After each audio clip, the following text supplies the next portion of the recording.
جب اللہ تبارک و تعالیٰ نے ختم نبوت کا تاج رکھا، جب ختم نبوت کا تاج سجایا، تو اللہ تبارک و تعالیٰ نے حضور علیہ الصلوۃ والسلام سے فرمایا کہ آپ اپنے رشتہ داروں کو بلا کر میری وحدانیت کا اقرار کروائیں۔ میرے آقا حضور علیہ الصلوۃ والسلام فران کی چوٹی پہ کھڑے ہو کر اپنے تمام رشتہ داروں کو جمع کرتے ہیں، جمع کر کے میرے آقا حضور علیہ الصلوۃ والسلام فرماتے ہیں، میں نے آپ حضرات کے سامنے 40 برس گزارے ہیں۔ کیسے گزارے ہیں؟ سب یک زبان ہو کر کہتے ہیں آپ صادق ہے، آپ امین ہے، آپ کی زبان مبارک سے ہم نے کبھی جھوٹ نہیں سنا، آپ ہمیشہ سچ بولتے ہیں۔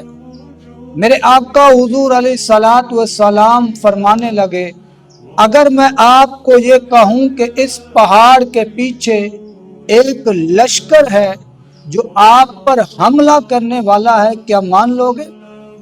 سب یک زبان ہو کر کہتے ہیں آپ کی زبان مبارک سے تو ہم نے کبھی جھوٹ ہی نہیں سنا، آپ ہمیشہ سچ بولتے ہیں، ہم کیوں نہ مانیں گے؟ آپ تو امین ہیں، آپ کے پاس ہم امانتیں رکھتے ہیں، کبھی آپ نے امانتوں میں خیانت بھی نہیں کی، آپ ہمیشہ اخلاق کے ساتھ پیش آتے ہیں، کسی کے ساتھ آپ نے بد اخلاقی نہیں کی۔ پھر میرے آقا حضور علیہ الصلوۃ والسلام جب 40 سالہ زندگی اپنے رشتہ داروں کے سامنے رکھی، تو پھر میرے آقا حضور علیہ الصلوۃ والسلام فرماتے ہیں آپ 360 بتوں کو چھوڑ کر ایک اللہ کی عبادت کرو۔ وہ 360 بت کچھ کرنے والے نہیں ہیں، میں اللہ کا نبی ہوں، مجھے مان لو، مجھ پر ایمان لے آؤ، کامیاب ہو جاؤ گے۔ اگر تم نہیں مانو گے تو کامیاب نہیں ہوں گے، اس دنیا میں بھی ذلیل ہوں گے اور آخرت میں بھی ذلیل ہوں گے۔ جب میرے آقا حضور علیہ الصلوۃ والسلام نے فرمایا 360 بت کچھ کرنے والے نہیں ہیں، ایک اللہ کی ذات سب کچھ کرنے والی ہے، تو صحابوں نے کہا کہ آپ تو جھوٹے ہیں۔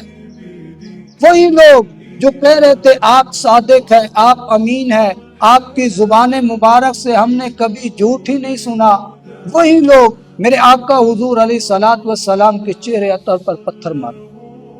ابو جہل اس نے کہا، ابو لہب نے کہا، ہمیں اے بھتیجے تم ہلاک ہو جاؤ، ہمیں اسی لیے بلایا کہ ہم 360 بتوں کو چھوڑ کر ایک خدا کی عبادت کریں؟ یہ کیسے ہو سکتا ہے؟ ہم اپنے آبا و اجداد کے دین کو چھوڑ کر ایک نئے دین پر آ جائیں؟ یہ نہیں ہو سکتا۔ ابو جہل اور ابو لہب جانتے تھے کہ اگر ہم حضور صلی اللہ علیہ وسلم پر ایمان لے آتے ہیں تو ہماری چودراہٹ، ہماری وڈیرا گیری، ہماری سرداری ختم ہو جائے گی، ہم تو پھر آقا دو جہاں حضرت محمد مصطفیٰ صلی اللہ علیہ وسلم پہ غلام ہو جائیں گے، ہر بات حضور صلی اللہ علیہ وسلم کی ماننی پڑے گی۔ لیکن ان کو چاہیے یہ تھا کہ حضور صلی اللہ علیہ وسلم ان کے بھتیجے تھے، بھتیجے کو اگر نبوت مل گئی ہے تو خوش ہونا چاہیے تھا کہ ہمارا بھتیجا ہے، ہمیں فخر ہے کہ اللہ نے ہمارے بھتیجے کو نبی بنا کر بھیجا، آخر الزمان نبی کو بنا کر بھیجا۔ انہوں نے اس کے باوجود میرے آقا حضور علیہ الصلوۃ والسلام پر ظلم کے پہاڑ ڈھانے لگے، میرے آقا حضور علیہ الصلوۃ والسلام پر ظلم کرنے لگے۔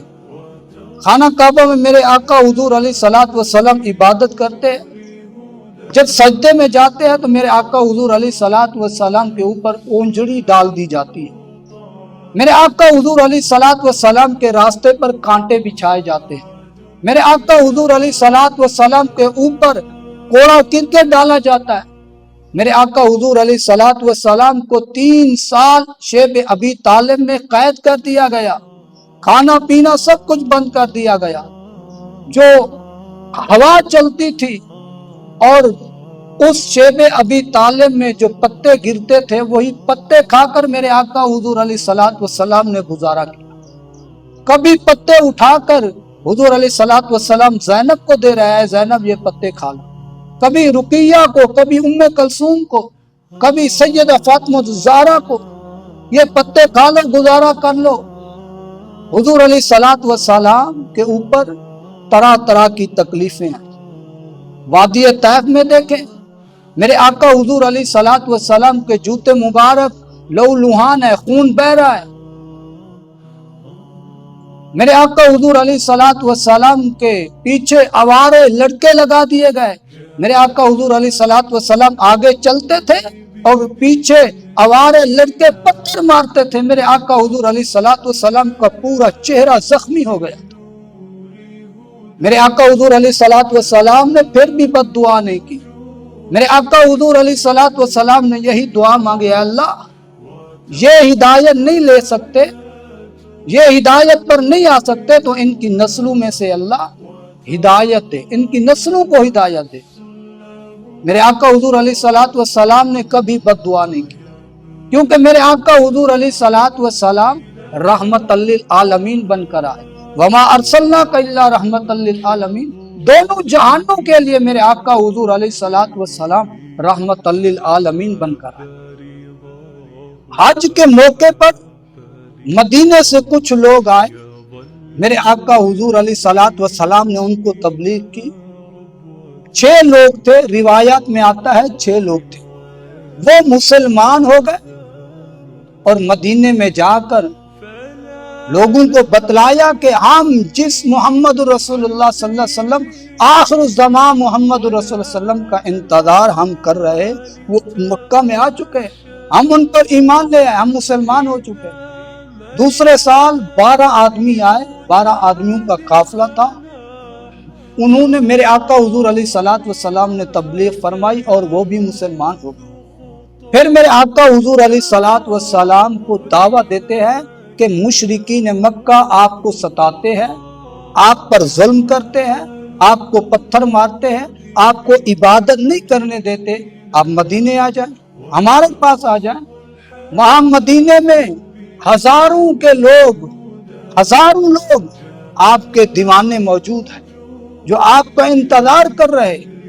میرے آقا حضور علیہ الصلوۃ والسلام نے فرمایا کہ میں ضرور آؤں گا۔ میرے آقا حضور علیہ الصلوۃ والسلام چند صحابہ کرام رضوان اللہ تعالی علیہم اجمعین کو بھیجا کہ آپ مدینے میں چلیں، میرا انتظار کرو، اللہ کی وحی آئے گی، اللہ کے حکم سے میں بھی مدینے آؤں گا۔